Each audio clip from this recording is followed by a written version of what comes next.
একদমই ছিল না, হল থেকে যাওয়ার কোনো প্ল্যানও ছিল না। কিন্তু হল কর্তৃপক্ষের যে প্রেশার আমাদের উপরে আসতেছে গতকাল রাত থেকে, যার জন্য আমাদের এখন হল ছেড়ে যেতেই হচ্ছে, যাওয়ার ইচ্ছা না থাকলেও।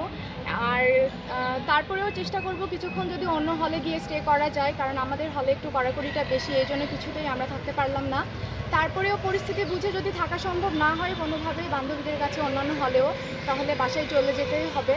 কিন্তু তারপরেও আমরা একটু শঙ্কায় যে যেহেতু আমাদের হল প্রভোস্ট আমাদের কোনো দায়িত্ব নেবে না, নিজেদের দায়িত্বে এখানে আমাদেরকে থাকতে হবে।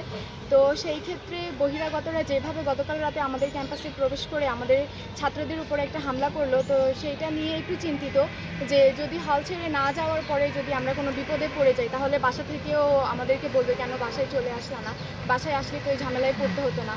তো শেষ পর্যন্ত আমাদের বড় ভাইয়া আপু সিনিয়ররা যারা এখানে থেকে আমাদের নিজেদের জন্য প্রোটেস্ট করে যাচ্ছে, তাদের পাশে থাকার জন্য আসলে কিছুটা সময় হলেও ক্যাম্পাসে থেকে একটু চেষ্টা করে দেখতে চাই, যদি থাকা সম্ভব হয় তাহলে হয়তো আরোটা কিছু সময় স্টে করে তারপরে বাসায় যাবো আর কি।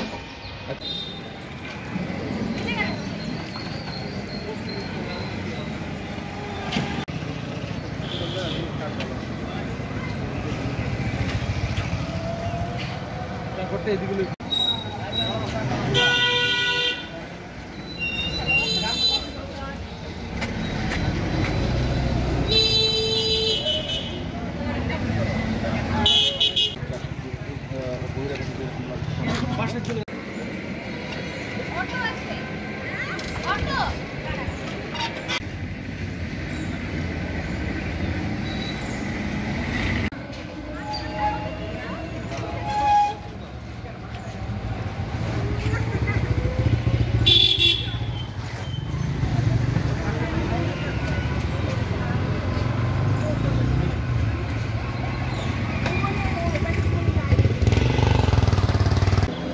ओके भाई ठीक है।